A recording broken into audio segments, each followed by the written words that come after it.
What's up, everybody? Welcome to the State of Wild, episode 128, a regular YouTube video web series podcast thingy. My name is Meowth, and as usual, I'm joined by my two good friends and co-host Roffle and Corbett. Guys, weird day, weird time that we're recording, but how are you guys doing? Slightly confused, thrown off by the atypical scheduling, like kind of last minute, but we weren't actually expecting the news that we got today, so we figured it makes sense to record, keep these separate from the upcoming card review since it's a little bit different. I've got my coffee, I've got my neurons firing, and I've got all the spicy hot takes ready to go, Meowth. Locked and loaded. Even if I'm still not entirely sure I'm awake just yet. Yeah, we're recording on Thursday. We're also recording like 4 hours earlier than we normally do or something like that. So it's like even earlier than normal in Australia. And it's also like 5 a.m. for me. So like the sun's beaming on my face. So it's going to ruin the cam. But we're going to make do because we got a big announcement today. And that it's the brand new core set that's been announced. So we wanted to keep these separate from the card reveals. We also didn't want to do like a 4 hour, episode on Saturday when we normally record. So we're keeping it separate. And we just wanted to touch on a lot of the news that was talked about today. We're going to kind of stray away from like what came in, what went out, because that's not really relevant for Wild because everything is still legal for us. And so basically what we wanted to talk about today, were the changes to cards that were made, as a result of the shift.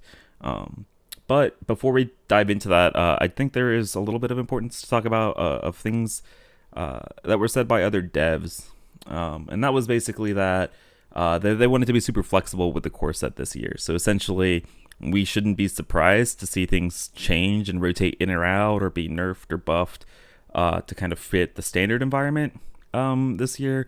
And so basically what I took away from that is we may be doing a couple more episodes like this year, as we move toward through the expansions. Yeah, basically it just gives them another lever to pull when they are making balance changes. In the past, they've been kind of resistant to do anything really with the core set. For what reason, I don't know. It feels like one of the more flexible things, given that like it's all free cards. It's meant to set the foundation for each of the classes in particular the standard format. So like the hesitation to make changes seems to be just like the sake of consistency throughout the year, but that doesn't seem as important as, again, having an easier dial to turn in order to make changes. So I think it'll probably be a good thing. And we'll see how like the implementation of it. I think honestly a large portion of this is just a direct response to Bran being in the core set last year and just the existence of Bran and like unforeseen interactions between new sets, like especially second and third expansion sets and the core set, because like it's hard to predict how, I mean, we in the Wild format know it's hard to predict how things are going to interact together. It's coming from that two different perspectives, right? Like the ability to sort of add stuff in and help buff archetypes. This came up a lot last year within Rage Warrior when they were talking about Battle Rage. And that's when it first came up where Aleko was sort of like, we just don't really want to make any changes. But you're right, it just does give them another level to pull, whether that's just core cards becoming part of a balance patch. Like that seems, these are cards in standard. Why not? Makes sense to me. No reason why they should be locked off for 12 months. Like removing or adding additional cards as well whenever it's necessary. Because, things don't always go to plan. I imagine from the dev side, things aren't always perfect. Yeah. All right. A couple of other just like smaller tidbits to touch on. So the other one is that tradable is now officially an evergreen keyword. So we're going to be seeing a lot more cards with tradable on it.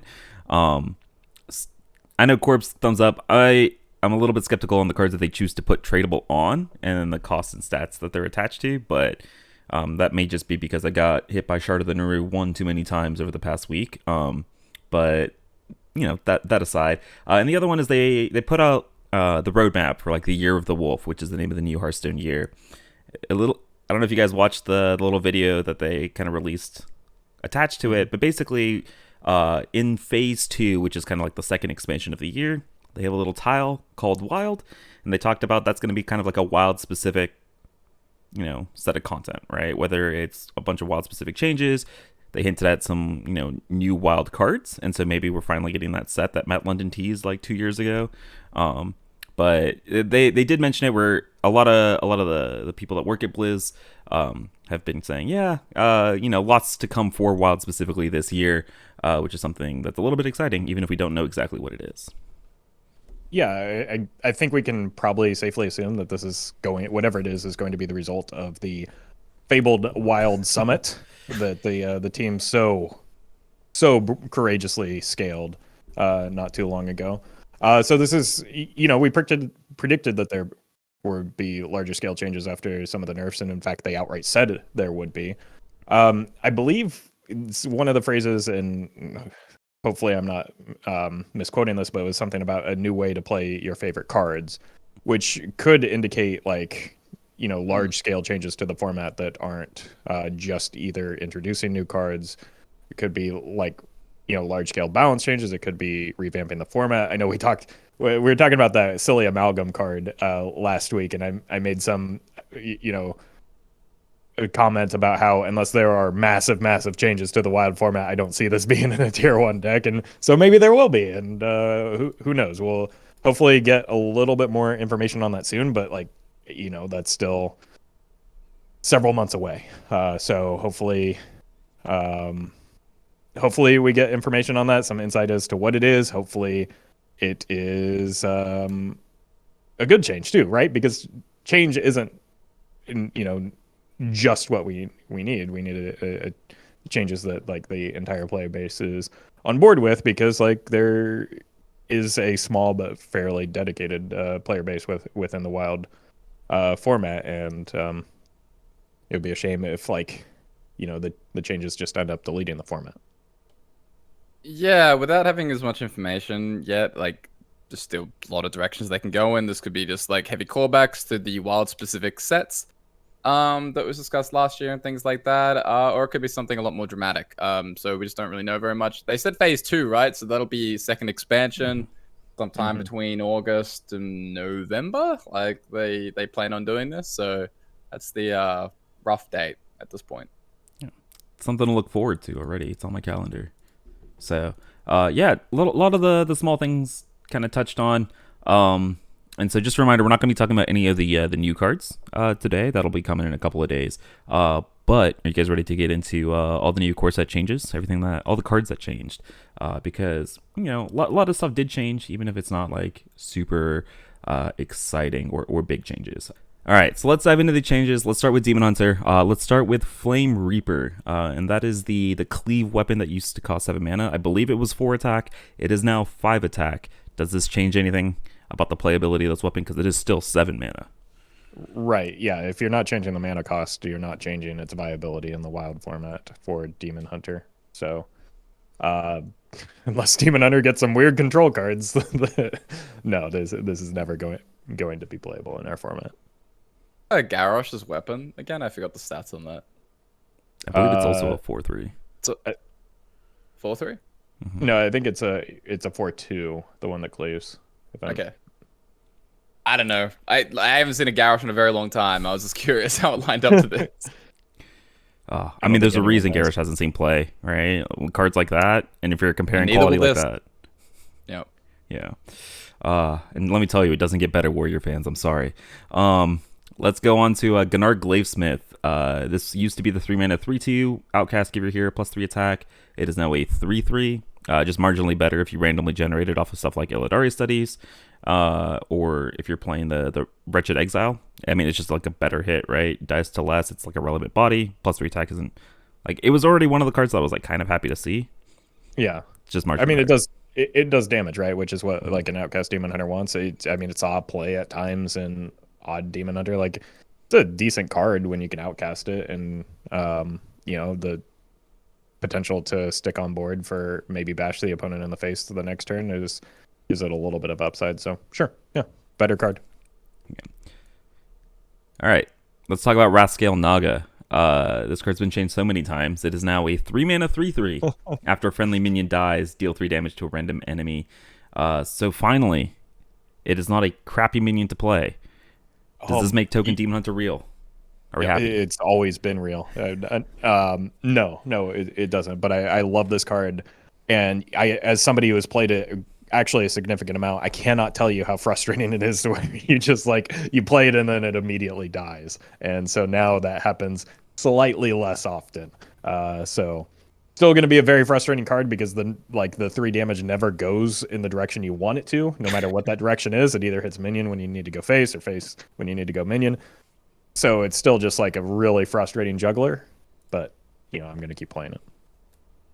Yeah, I'm just like looking at that Naga tag. I'm like, with predation, but nah, there's nothing really going on here, right? I don't think so. Yeah. I don't know. I hope the token like Demon Hunter like will be a thing. If not with this Ratscale Naga, maybe this is a sign of like. We never slapped this in odd DH, like very small minions going wide, like wings of whatever it's called, the rank card. Mm-hmm. Yeah, I gotta tell Probably you, not. I've tried that many times. Okay, I take your word for it. Actually, you do not want to feel the frustration of this card because a lot of times what happens is the damage will just hit a minion and then you'll run out of minions to attack into, and then you're just like stuck with a 3/3 on the board. At least it's a 3/3 now instead of a 3/1. Sounds like Knife Juggler RNG all over again. Yeah. All right. One of the bigger changes that we're probably going to see today, though. Maybe it's a sign that they're going to print more token stuff this year, which I think is exciting because we were close kind of at one point of like a token Demon Hunter style deck being playable. I say that very optimistically. All right. Last but not least, Metamorphosis. 4 mana, deal 4 after 2 uses, swap it back. I don't even remember what OG Metamorphosis used to be, but used to be 5 mana, deal 5 or 4 mana, deal 5? I think it was 5 deal 5. And then 5 deal 5. Deal 4. Yeah. All right. Well, now they've compromised in both directions. It is now 4 mana, deal 4 twice. I mean, it's a fell spell, but not like the fell spell that you want to fell in Fell Demon Hunter. So, because you just want Jace to end the game, not like set up a game-ending play. So 6 mana, deal 8 over 2 turns. I don't know. A lot of damage, but I don't know. Like, if there was a way to generate this, it would be highly, highly relevant. Until there is, or until there's a reliable way to. It takes up a card slot. You just pass turn 4. Like, what deck are you playing that in? Have to be something like super aggressive, like where this is just closing out is the top of the curve. Where it's just your Leroy. Yeah, it's the big Leroy. So yeah. Never outcast Demon Hunter. I know it's 4 mana, but no, okay. no, I don't think so. You have plenty. The one thing that you do have with Outcast Demon Hunter is often things to do with your mana. Yeah. It may be in like the hyper aggro, like Magnifying Glaive type Demon Hunter deck. I don't know. Maybe it is clunky as well, though, even in that deck, right? Right. So it also clashes with Kurtrus, where you can't really play it after the Kurtrus unless you're immediately winning the game. And then you kind of like probably lose damage on the following turn. So it's sort of, I don't know, it doesn't play very well with some of Demon Hunter's best cards. Yeah, that's fair. All right, so Metamorphosis, such an iconic spell, still probably going to be bad. All right, now let's talk about 2 of the biggest glow-ups since Classic Hearthstone. Let's talk about Ancient of Lore. Ancient of Lore is now a 7 mana 7/7. Choose 1, draw 2 cards, to restore 7 health. Man, this is a glow-up. It's still bad, though, I feel like. Damn. Yeah, it sure is. It sure is. Can we slap Taunt on this thing? I'm just saying. All the other Ancients have Taunt, right? Why not this one? Yeah. I mean, yeah. Like, it's kind of a miracle growth. But, no, wait. No Taunt. And it only draws you 2 instead of 3. And then... Yeah. All right. What about Druid of the Claw, then? Druid of the Claw is now a 6 mana 4/6 base that transforms into a 7/6 Beast with a Rush or a 4/9 Taunt. Bro, they're just rolling dice, like getting these stat lines. They don't know what they're doing. Wait, make these numbers make sense. I don't. What's going on here? They add up to 13. Yep. Well, it either gets 3 health or it gets 3 attack. I see. But either way, it gets no play. Yeah. Maybe in standard, maybe. Definitely not in wild. Unimportant. All right, Soul of the Forest. Being buffed from 4 mana to 3. This is the spell that gives all your minions Death Rattle, summon a Treant. Bringing back Token Druid, Aggro Druid? Question mark. Like I know the Aggro Murloc decks were playing that 2 mana version of this deck. So It makes the Murloc card look way worse though, because now it's not like, oh no, I'm not getting a 2 mana version of a 4 mana card. Now I'm getting a 2 mana version of a 3 mana card. Ugh. But yeah, I don't know. Soul's been sort of like, it's always been like the weakest, worst option in Token Druid decks. Like people always want to play it because it's like board clear resistant, and then it's just terrible. At 3, yeah, like maybe it's actually not too bad. Like hard board wipes like this are probably less important. Like stopping your board from getting completely wiped is probably less important in wild than it is in standard, because you have a lot of things like Defile or Scream or I don't know, just like combo decks that just sort of like either don't care about the board at all. Whereas in standard, like the board clear denial could be a lot more important. But the whole token spell Druid deck hasn't really popped off very much recently. But yeah, I mean, this is an option now, whereas previously it wasn't. So It's at least worth a look. I think another thing to consider is that like this is a frequent Zeph offering, so it may change like the I have 4 mana left over math on Zeph in terms of what he'll offer, and may honestly like at times like get in the way of a good Savage Roar now as a result of that you're maybe not looking to push for lethal, but looking to apply some pressure, maybe make some trades. Like the Soul of the Forest might just get in the way of that. So like there's some interesting Zephyrus considerations on top of like it being just a more playable card naturally now. yeah, so what I'm hearing is this is a nerf because it nerfs Zeph. I mean, sort of relevant. Druid of the Claw was also a common Zeph offering on 5.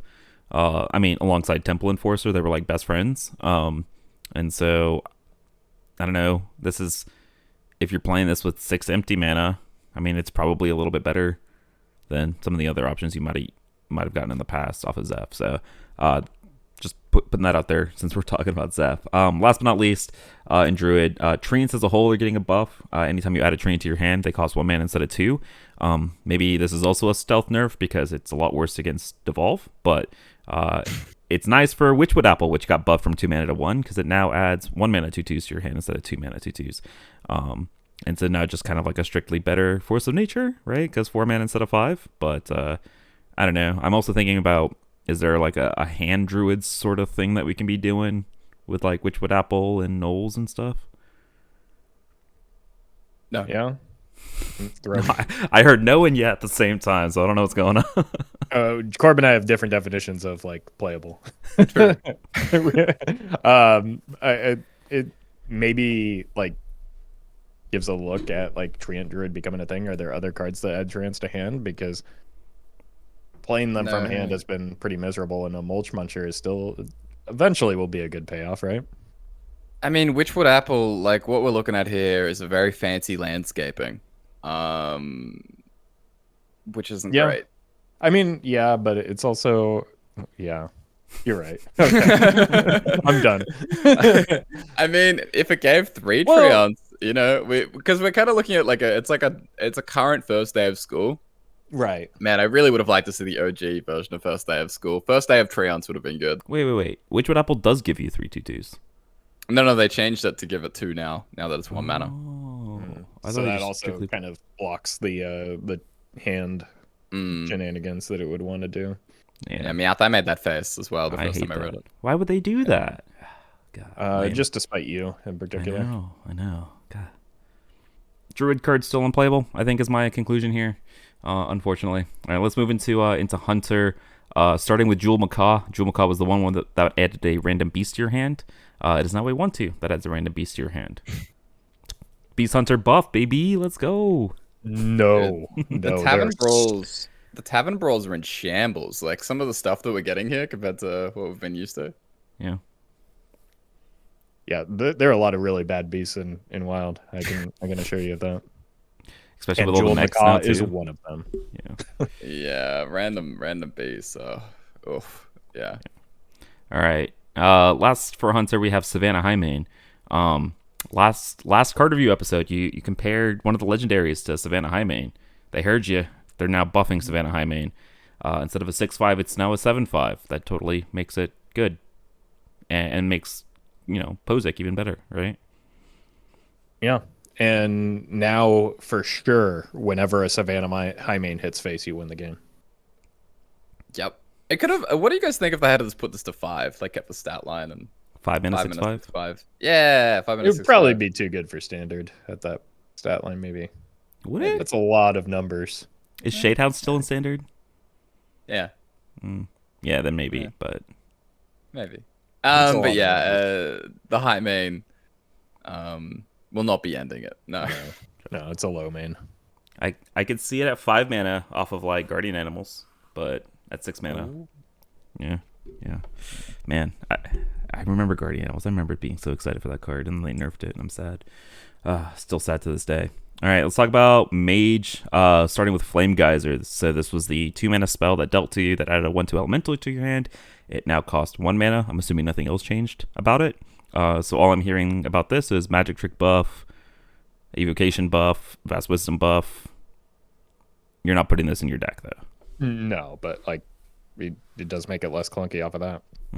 Because you just like took it off of those cards anyway because it dealt damage and generated a spell, right? Like there are a lot of times where you're just like, sure, this is my best offering, and now it's like, well, this is just like a decent card now. Yeah, it's like the is the Death Knight card, right? The 1 mana 1/2 deal 2, the blood one. Oh, that deals 2 to you, yeah. Yeah, deals 2 to you, deals 2, except this is obviously 2 mana. But huge buff for Steam Surger. What is that? It's a 4 mana 5/4 elemental in Mage. Which Keep reading. you played an elemental last turn, add a Flame Geyser to your hand. So Yeah. huge. I'm not gonna No, lie, you could be making hold these on. up.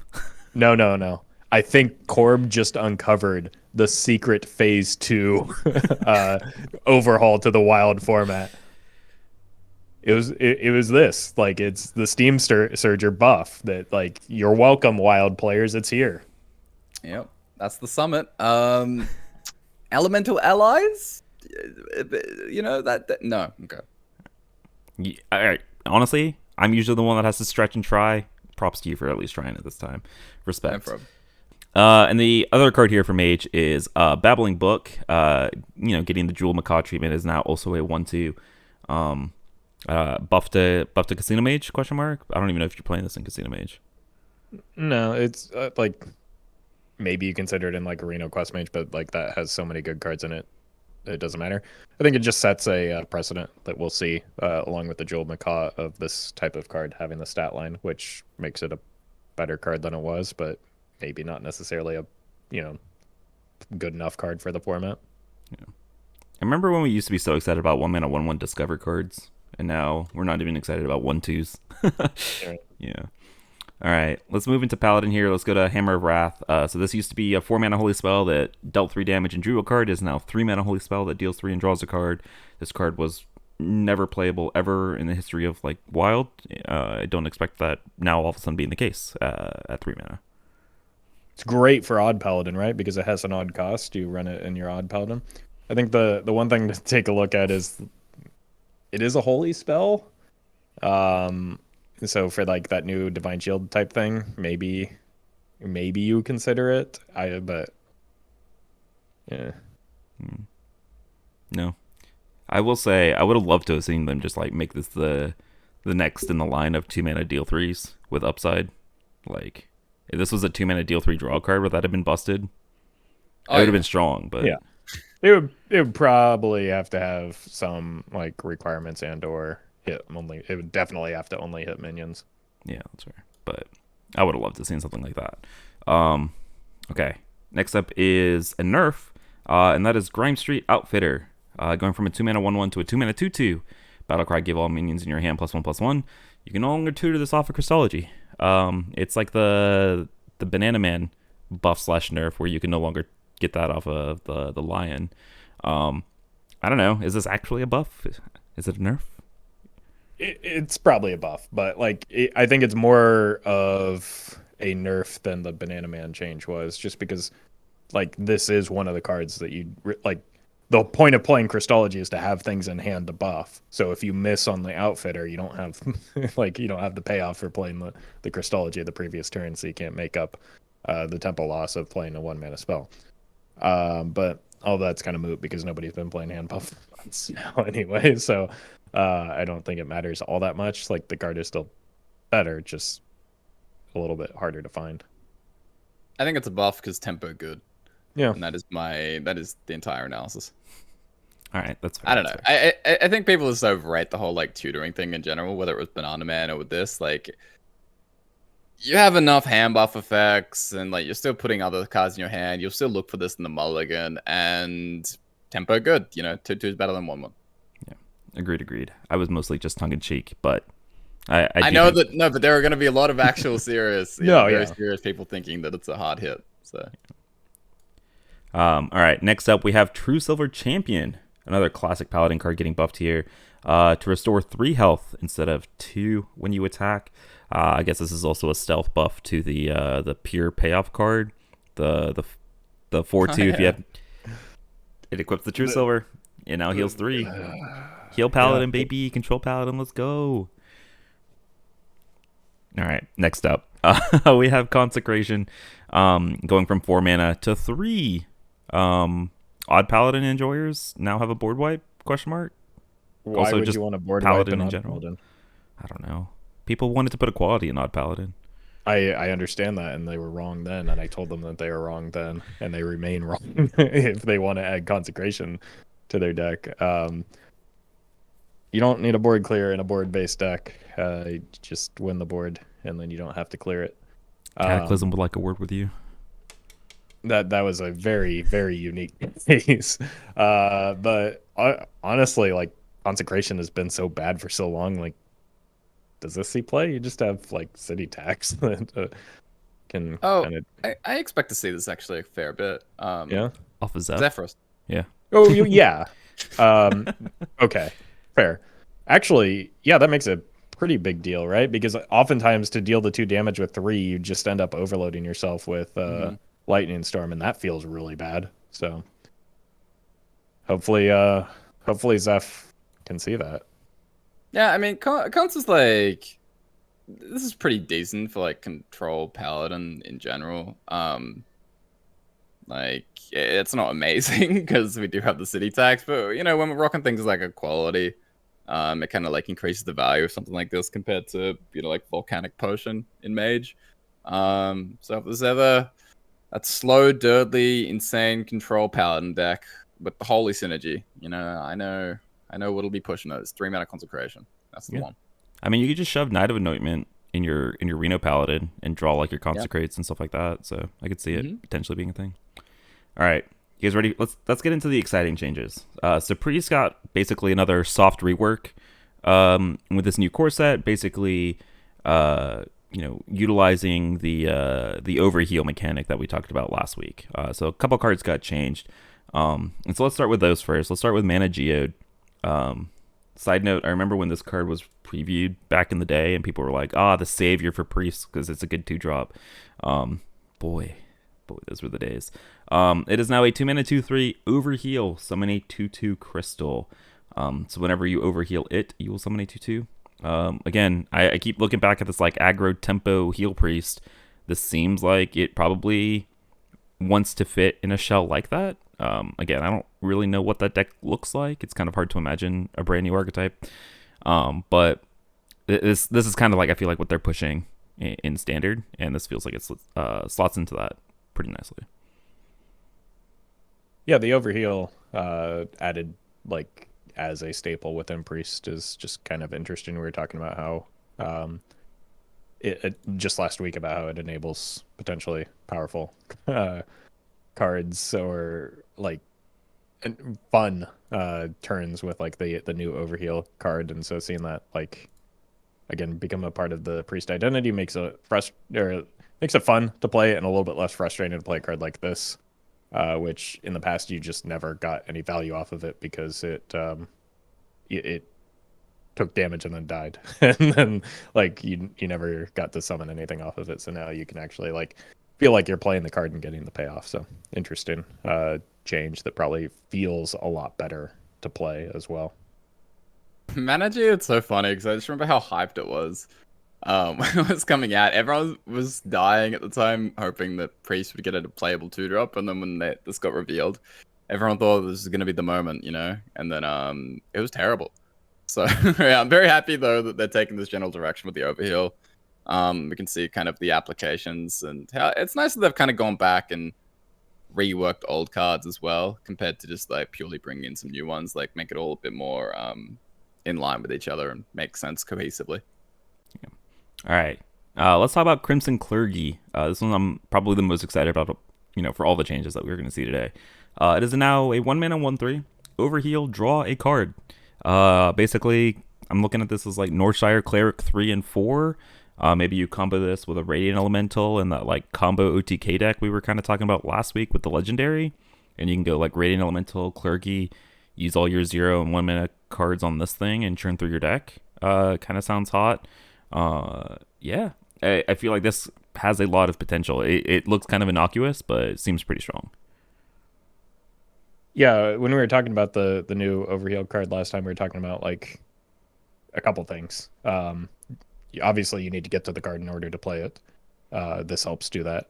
And then you obviously need to like play a lot of otherwise pretty ineffective or useless cards in your deck in order to get value off of the overheal card. And this is just another way to get some benefit off of those cards that you're already going to be running for your combo anyway. So it it provides some interesting options, as well as a easier draw engine, I think, than a Northshire Cleric, because you don't have to damage your own minion in the process. You just heal this with the same spells that you would deal or heal with Northshire Cleric, and maybe even still run the Cleric draw if you really want to just power through to whatever combo it is that you're running. So yeah, this is this seems like a pretty strong card, especially in conjunction with like the fact that we have Radiant Elemental in our format, and things like Grave Horror as well, if you want to combo to that. We've now got 2 versions of Seance with the potential to like Grave Horror and Arcane Giant, so like there's payoffs to draw into as well. Probably the most broken draw engine that we've ever seen in the format. That is a hot take. Yeah, yeah. Bold statement. Like in terms of like if you pair it with Radiant, then all of a sudden Binding, Regen, Renew, Light of the Naru, Flash of Heal, those are all just like 0 mana cycles. Do you manage to get 2 of these down? And remember, they only cost 1 mana, or if like one of them dies, you can animate dead when you have a Radiant out for 0, like 2 animate deads, bring 2 of these back. And all of a sudden, like Circle of Healing, Gift the Naru, the Fan Club that's preloaded. Those will start drawing 2 cards at a time. So like this is just an absurd draw engine. We're like, you throw in Powered Shield, we're already looking at like 24 cards kind of thing that are just cycling, like just going. Whether you're fishing towards a Divine Spirit combo, whether you're fishing towards Grave Horrors and Arcane Giants, whether you're fishing towards the new Legendary Fizzle, which lets you, shuffle in a snapshot. And then you have like Shadow Visions, and if you have 2 Radiants, you can go infinite. Just infinitely opening up the snapshot and mind blasting people and things like that. Ball Priest, like whatever you want to do, this is insane. This is like draw your deck for 3 mana potentially. You start throwing in like Volition, things like that. So yeah, it's really crazy, and this is definitely like the type of thing when they dramatically rework something, a mechanic for Standard. And then you have all this wild synergy where things can kind of get a little bit wacky. So yeah, very impactful new card, I think. Or change, I suppose. Basically a new card. It's a new card. This card did not. Yeah. I mean, that is a bold statement, right? Like the most powerful draw engine we've seen. I'm interested to see if that's true, right? Once this goes live, see how busted it actually is, and whether we need to start busting out the the Radiant Elemental to 4, riots again, because that kind of sounds like what you're alluding to here a little bit. Yeah, I think we can just already consider that. Like, we don't need a new card to do that. Yeah, I mean, a lot of time this is just like a 1-mana auctioneer. Like it's not quite as good because you can't like play all the spells with it. Like shield won't draw, but like for the mana discounting that you're getting between 6 and 1, and the fact that you can resummon it, it's just like it's insane. Like it's so crazy. Yeah. All right. Well, everybody, bust out the Crimson Clergy decks and break the format. That's what I think I'm hearing here. All right. Everything else is going to be downhill from here. All the other cards are still probably not going to be very good. Yeah, I'm actually going to take off. I'll see you guys next time. Honestly, don't blame you. All right. Next up, for the last of the Overheal minions, we have Holy Champion. So this card used to be a 4-mana 3/5 from TGT. I don't know if you guys remember that card. It is now a 2-mana 1/4. So pretty big buff in terms of, mana. And now instead of, Inspire, gain to attack, it is now Overheal, gain to attack. So I think in a completely different shell than Crimson Clergy. I keep going back to this Tempo Heal Priest thing, or Ogre Priest, whatever we want to call it. I think this is probably a lot better of an include than something like Mana Geode in that kind of deck. But it is a 2-mana 1/4 that can potentially scale super, super hard. Yeah, I mean, it's a different deck than like a Crimson Clergy like combo deck, but like you probably still just run the Clergy in that deck anyway, right? Because you're running things like Fan Club, Circle of Healing, Gift of the Naru. So yeah, this and Mana Geode don't go in that combo deck, but they go in a deck together that is maybe like that that Ogre Heal. Even goes with the mechanic Ogre Heal Priest. There we go. New deck name. Hey. And so, yeah, I think that all three of these cards probably fit into that archetype. I don't know if it's there yet, but like, could be fun to play around with. I don't know. Yeah, I mean, like big health body on a 2-drop. I mean, that starts, get you thinking about Divine Spirit and things like that, especially when you throw in Circle, Injured, Tolva, stuff like that. So there might be like, this Overheal Divine Spirit deck. Even Priest. Any even Priest believers? If we get enough of the mana, enough of these even costed Overheal payoffs, then maybe that can. I'm down. Yeah. You don't get Fan Club in that though. Ooh, I don't know. Yeah, you get like Mana Geode and Holy Champion. You still keep your Circle, so you get multiple Overheal cards on the board at once, and then bam. I don't know. Sounds like a sweet day one deck that's going to lose to the Crimson Clergy OTK deck, but we'll. Cyrella. Yeah. So yeah, I'm going. Yeah, you keep going. I'm down. In that deck, do you run something like Holy Nova? Holy Nova basically gets to hit face again. I don't know. Zeph buff?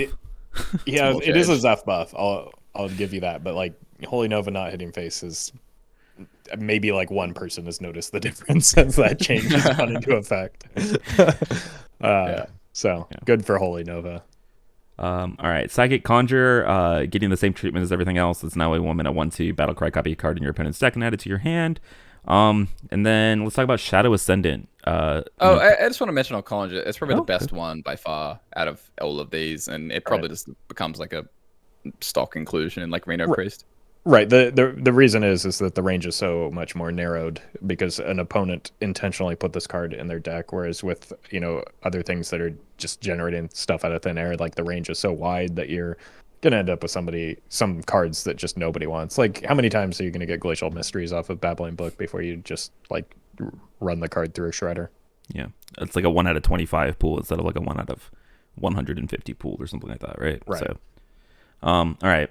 Shadow Ascendant. This is like probably the second most hyped card I have. 2-mana 2/3 Undead. At the end of your turn, give another random friendly minion +1/+1. I've been trying the like aggro Undead Priest. That's not the Silence version. That's playing like the Grave Diggings and everything like that. I feel like this card is kind of just a slam dunk now that its stats have been buffed and something like that because you're struggling for playable Undead cards.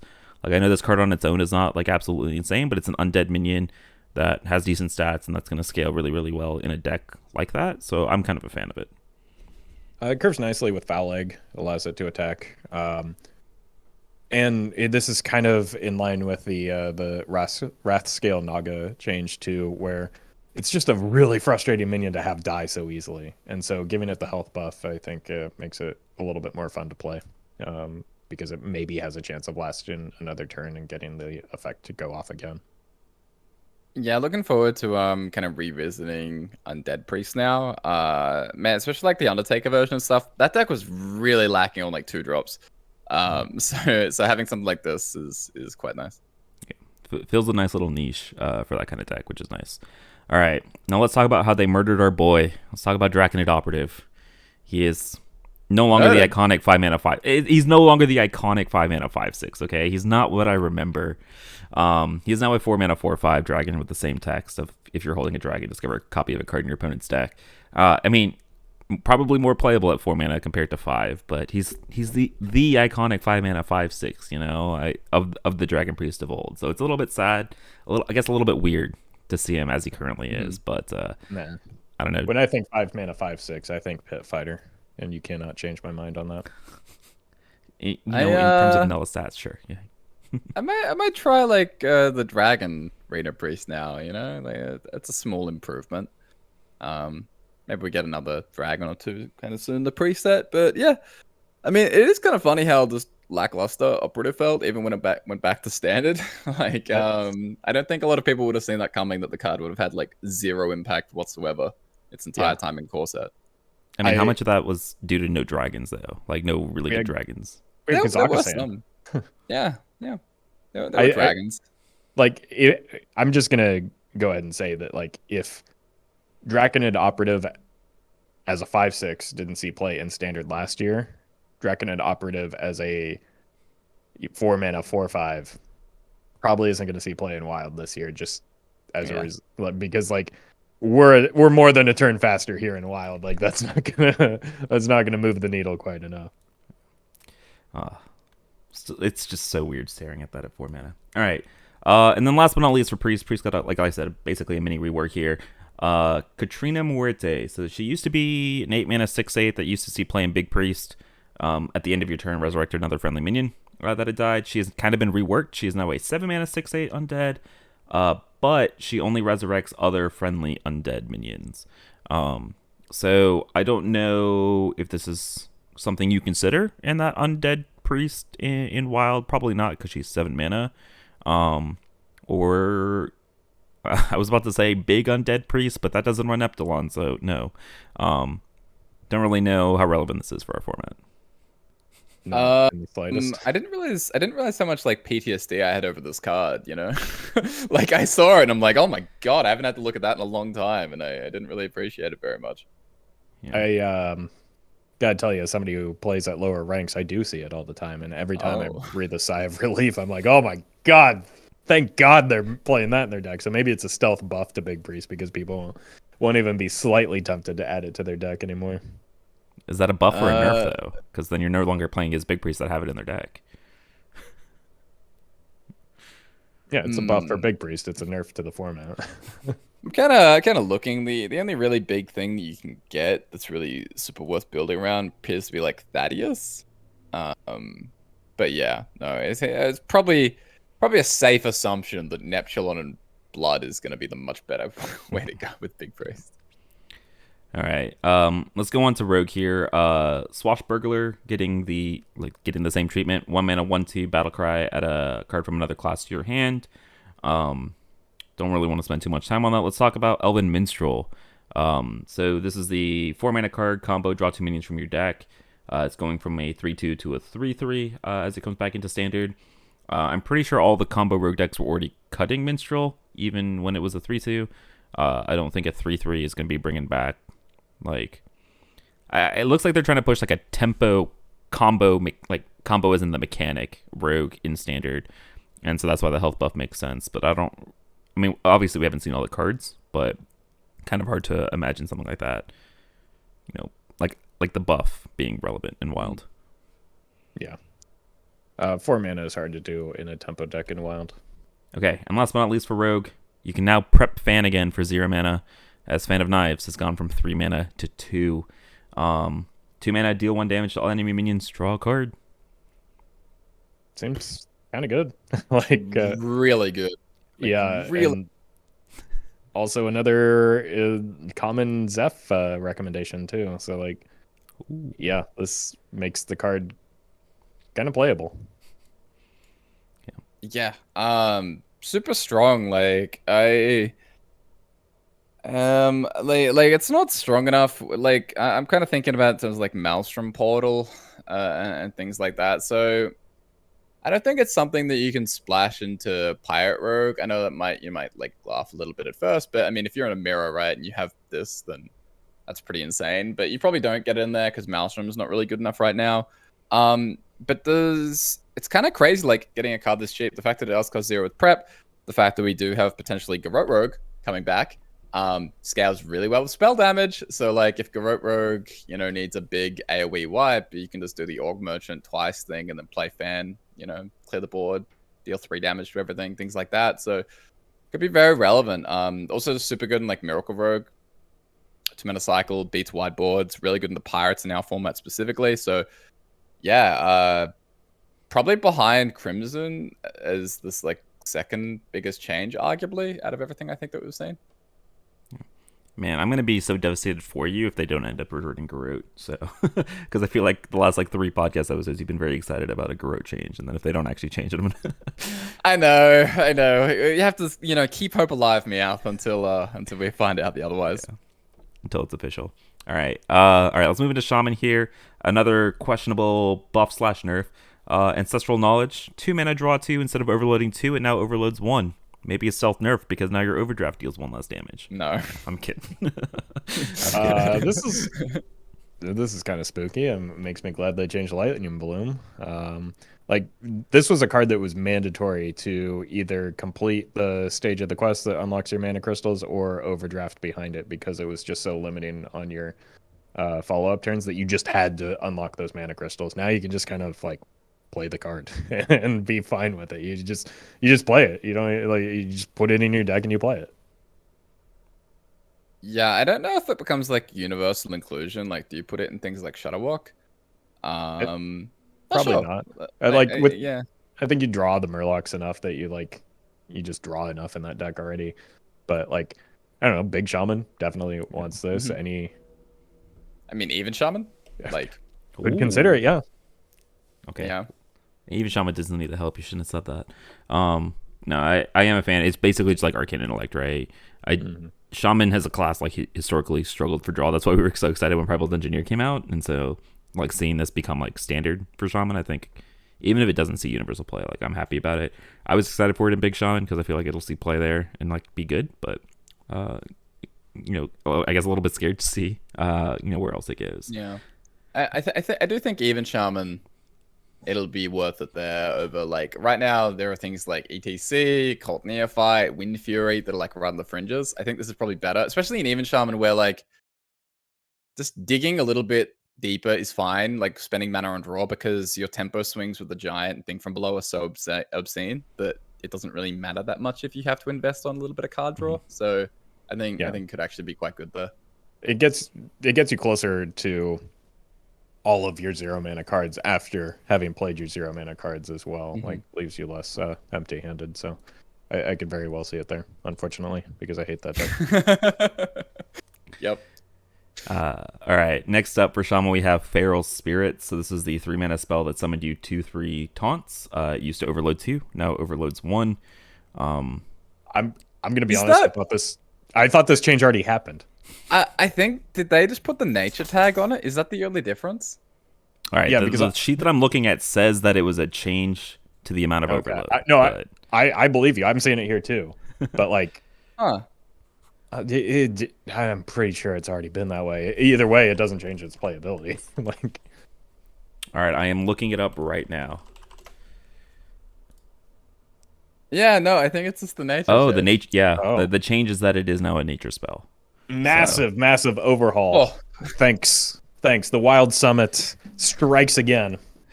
Okay, so instead of the overload thing, we're talking about it now being a nature spell. Is that worth talking about? No. That's what I thought. All right, and then last but not least for Shaman. Oh, go ahead. Yeah, no, but next nature spell for 3. Oh, true. Okay, now we have Hex back to its original form. 3 mana, 0/1 frog with taunt. It's a nature spell. Is this relevant? No. But it's super tilting because now I want polymorph at 3 mana.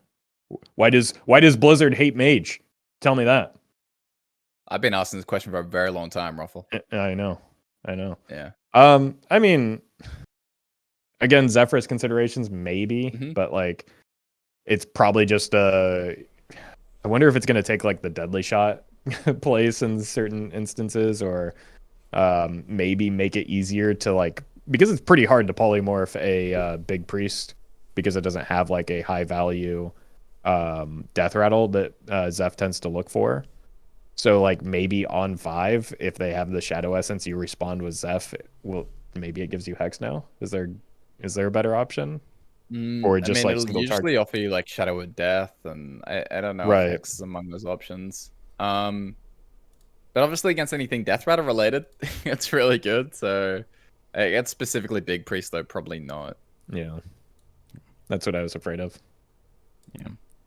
All right, and then one that's not in the spreadsheet, but Menacing Nimbus. Do notice that is a 2 mana 2/3 instead of a 2 mana 2/2 elemental that adds another random elemental to your hand. I mean, dude, it looks like they're gonna print elemental support. I don't know what it's gonna look like, but elemental shaman might get some buffs.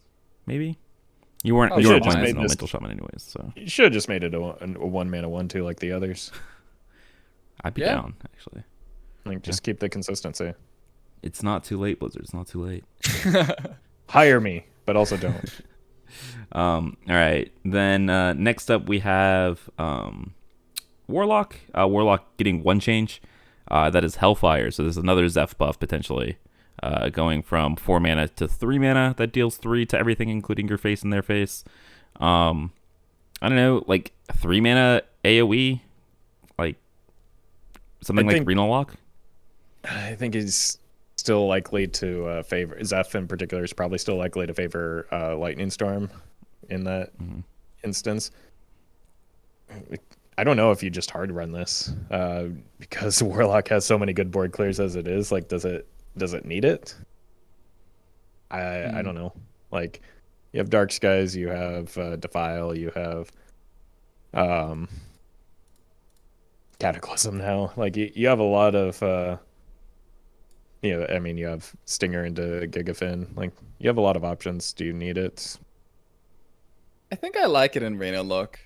Yeah, like 3 mana 3 AoE. That's pretty good. Like, there are a lot of pirate boards that I'm picturing, a lot of like shaman boards that are just annoying, that is too big for like a Dark Skies on 3. Whereas this is clearing off, Captain and things like that. So yeah, I think this is probably pretty good for Reno Lock. I'm thinking more about the Zeph thing, and I don't think it's going to see play there, but like over something like Lightning Storm. But I as somebody who plays a lot of Arena Lock, I actually think if you're considering something like Soul Rend, I think you're definitely considering Hellfire. And so I'm a little bit excited to see what it does for that. I don't know if it sees something in like Pain Warlock, but also it's been a while since we've seen that deck. But it does hurt you, so maybe. That's a funny idea. Yeah, that's cute. All right, let's talk about Warrior. Let's talk about the 2 buffs that are totally going to save Warrior's, dead self in both modes. Let's start with Armagedillo. It is now a 6 mana 4/8 beast with taunt. At the end of turn, give all taunt minions in your hand +2/+2. Taunt Warrior, baby. It's going to be a thing in Standard, I guess. This is a massive, massive nerf to my sanity because now people are going to be even more insistent that I play this card anytime I play Taunt Warrior, and it's just not good. Yeah. Roffle, how often are you playing Taunt Warrior? This is at the top of your concern. Quite frequently. Have you heard the good news about our Lord and Savior Bolster? Because, like, unironically, that card is nuts. I have not been converted yet. Okay. I'll send you some pamphlets. Perfect. What's the change here? We got 1 help. Is that what happened? We got 1 help. Yep, that ends it. I don't know. Like the minion is pretty insane. Like at this stat line, like it's so sticky. Well, I don't know. 8 health, like it's very hefty, but it's hard to see how it really fits in. But if there was kind of like a Reno Priest type equivalent, like a relatively slow deck that went kind of long and had lots of value and things like that, then it could be quite good. But it's warrior. Sounds like Dead Man's Hand Warrior to me. No. They fit all your criteria, except for the the good thing. Yeah, the minions, and the threats, and the yeah, And the winning games. and the winning. Yeah. Is there a world where this is like your beast in a menagerie shell? Nah. Like, is Menagerie Taunt Warrior potentially a thing? Nah. No. Because I think you probably just want to be like Menagerie hand buff with the new cards coming out, and then not focus so heavily on taunts. What if you just incidentally had a lot of taunts that could work though? Oh, maybe. You probably don't. Dude, it's an armadillo with a freaking laser on it. I'm trying to see where it can, see play. I really wanted to. Come on. Make it a mech and we'll talk. I don't even know if that would be relevant. Why not just buff all minions in your hand +2/+2? That would be too good. It's an armadillo with a laser. It deserves to be good. It's also a warrior. Sure. It deserves to be good. Come on. All right, the last warrior buff here is Woodcutter's Axe. So it's a 2-mana 2/2 death rattle. Give +2/+1 to a random friendly minion. It used to be limited only to rush minions when they were trying to push rush warrior. This now can hit any of your minions. I mean, this is the 2-mana weapon that everybody wanted returned to the core set, right? Mm-hmm. That's what That's the everybody's one. been clamoring about. This is the one. Yeah, I actually don't think this has any text because the only card that I wanted to buff was Crab Rider, so I don't see the change. It's actually a nerf, right? Because you're less consistently hitting the Crab Rider. So Yeah, exactly. Oh my god, they nerfed Warrior again. Yeah, you just hit the skipper consistently instead. disaster. This weapon's not that bad. Like it's a lot of tempo. But Like in an It's- aggro. yeah, but it's not going to compete with like an imbued axe or anything. No, I'm picturing like aggro pirate warrior type deck. I don't know. Is this beating out Ankar in that kind of deck? Is it beating out the Baton and the Menagerie It's not Warrior beating at decks? anchor, but it might beat like you don't have to beat at anchor. You can play 3 weapons, maybe. But then you're less consistently having the Anchor. I don't know. No, you don't understand. You play the Woodcutter's Axe on 2, hold, play the Ankar, get the death rattle, and then start drawing your pirates. Yeah. Maybe not. All right, let's talk about some more Zeph buffs. Let's move on to the neutral cards. Talking about the Black Knight, another card that looks really, really weird to see at a different mana cost than what I'm used to. Used to be a 6-mana 4/5 battlecry, destroy an enemy minion with taunt. It is now a 4-mana 4/4 undead minion battlecry, destroy an enemy minion with taunt. A lot better off of Zeph. Destroys Bloody Cahoon and stuff. Yeah, I mean, why even bother buffing Armagedillo if you also buff this card where it just like now it can never see play, right? Dies to the Black Knight. It's a pretty big deal off of Zeph though. Like it comes out faster. It gives you a better option. You're probably still not running this in your main deck though, and there's not It's enough like- taunts in our format. It's like Reno even Warlock. Maybe, but probably not. Like yeah, you have to expect more taunts than we're seeing in the format right now. All right. Magnetic is also returning to the key set. Magnetic is also returning to the core set. I don't know where I was going with that. And so we're also seeing a buff to a couple of iconic Magnetic cards. So we have Replicating Menace is now a 4-mana 3/2 instead of a 4-mana 3/1 Death Rattle Summon 3/1/1 Microbots. I'm going to talk about all 3 of them together, and then we can evaluate. War Gear is a 6/5 Magnetic mech instead of a 5/5 Magnetic mech. And Bronze Gatekeeper is going from a 3-mana 1/5 Magnetic Taunt to a 3-mana 2/5 Magnetic Taunt. So, I mean, War Gear and to a lesser extent Replicating Menace have seen play in mech decks recently, right? In Voyage to the Sunken City, like Mech Paladin and Mech Mage. They are getting slight buffs. How relevant are they? We also remember have that 1-mana 2/1 mech, that might help those mech decks as well. I mean, War Gear turns into a fireball a lot of times, which pretty good. That said, like I think the mana cost for both Paladin and Mage wants to be a little bit lower than all of these cards, and that's kind of the limiting factor for each of these. Also, Mage doesn't really want the magnetic so much as it wants to like go wide with mechs. So it would probably be Paladin that would consider this. Um, I don't know. I don't think it changes the deck in a meaningful way.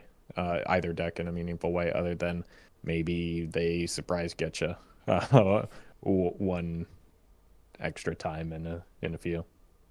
Yeah, I mean they're very small, like very very small changes that don't really change any deck building or anything. So you know, not that big of a deal. But I mean, cards that you were playing get better. That's always good. So I think War Gear is probably the bigger change between these. Like I think the 1 health on the magnetic matters less than killing the opponent, and killing the opponent is good. So yeah, I mean, like you were playing both these, so it's fine. Like there's a couple other mech cards that we're getting, so it wouldn't be a shocker that these combined with just a small upgrade here and there can definitely help both Mech Mage and Mech Paladin kind of return to the format a bit more.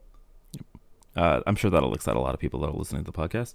And then last but not least, tradable is getting returned. So like stuff like Viper and cards like that are all getting rotated back into the core set. Royal Librarian is one of the neutral options that is getting buffed as it returns. And it's getting buffed from a 4 mana 3/4 to a 4 mana 4/4. Tradable Battlecry Silence, a minion. I don't think this was seeing any play at all in Wild outside of like, I remember it stopped playing like Ignite Mage, but that's because you just needed the density of tradable minions, and so I don't think the stats on that really matter. I don't know the last time that I've actually seen somebody play this card though. Can we just go ahead and like take Spellbreaker out back and murder him? Like, what's the point of that card existing? There is no point, Yeah. Maybe let's after the show let's meet up and Yeah, Old do what has to be done. Yeah. Nah. Do an Old Yeller on Spellbreaker. It's his time. Hey, look, maybe a little Ancient of Lore treatment, and next core set it'll just be like a 4 mana 5/5, and then we'll be talking about it again. But yeah, that's probably still. I mean, we will talk about it because it'll have been getting buffed, but we'll be talking about it as it'll still not see any play. But yeah, that's like the 30-something cards that have been changed as they rotate back into the core set. I think the 3 that we're like the most excited for, right? Clergy, and Phantom Knives, and then to a lesser extent the Shadow Ascendant and the Ancestral, whatever the draw 2 is. I don't remember the Ancestral Knowledge. Yeah, I think those are like the 4 that we're most excited about. I'm not excited about Ancestral Knowledge. Yeah, that's fair. Speak for yourself. The other ones I'm on board with, but no, take my name out of the Ancestral Knowledge. Yeah, I'd say the main 3: Clergy, Fan, Ancestral. I'm not quite there with you yet on the Ascendant, but I think the other ones are all going to be big deal. Yeah, I mean, I guess we can also like lump Hellfire in there as well for like maybe Arena Locks and stuff. So if like 5 playable, as in 5 playable cards, right? I think there's more like if we're talking about like fringe archetypes and things like that, then all of a sudden you do start getting into things like the War Gear and The Conjure and stuff, Consecration and stuff like that. So yeah, I think in general, like I expect to see a lot of these cards pop up over time. But in the very short term, those will probably just be the biggest impact ones. I expect to see a lot of a Zeph. So oh yeah. that's what this episode was. We'll probably just name it like the massive Zeph buffs from the Wild Summit, because that's basically what these are, right? Yeah, core set. I know it's not the most exciting thing, but we've got more cards to talk about in a couple days. We also have buffer versions, right, or nerf reversions, sorry, that should also be coming sometime soon, right, if they keep up this super frantic pace of news. So lots to look forward to. It's been kind of a hectic week, but how you guys feeling about all the changes and everything? I don't know, like just hearing about the flexibility of the core set and how they're more willing to change cards throughout the season might give us like mid-year injections of cards that we're not anticipating. So like, that prospect is maybe more exciting than the individual card changes. Like the core changes never really affect Wild all that much. I think like we've memed on it a little bit throughout this, but I think the biggest impact tends to be like the changes to the Zephyrs pool in terms of what matters for the core set changes. So I'm just still kind of holding out hope that we'll get some good news regarding some of the mass overhaul or whatever changes, the larger scale changes that we're expecting for the wild format. I'm kind of like, I know that's a lot further in the horizon, but personally, I'm more interested to see what comes out of that than even the reversions, because it's like, well, reversions are just this one-time thing. What is this larger scale change going to be? So hoping that we get some more information about that in the near future as well.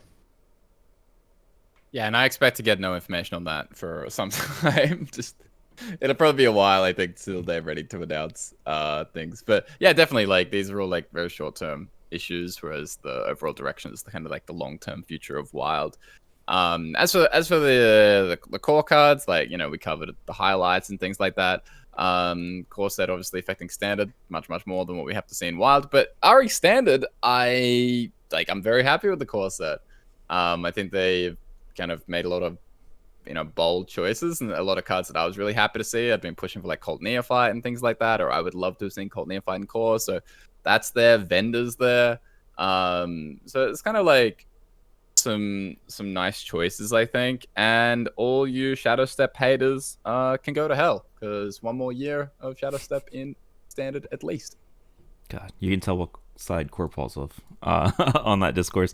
I will say I might be playing some standard for the first time in a long time, because we got Voidcaller, Mal'Ganis, some big demons, and Defile in standard, and it's been a long time since I've got to play with those cards in Wild. So. Warlock and Rogue fans are just eating right now from what they got. Let's not talk about the Warrior fans. Yeah, I mean, in defense, or with that said, like, a lot of people were saying the same thing about Priest last expansion and their core set with Lyra and Draconite Operative, and those cards did not see play. So the nostalgia factor can distort some things, but I mean, Voidcaller and Mal'Ganis has to be good. There's also Dreadlord, right?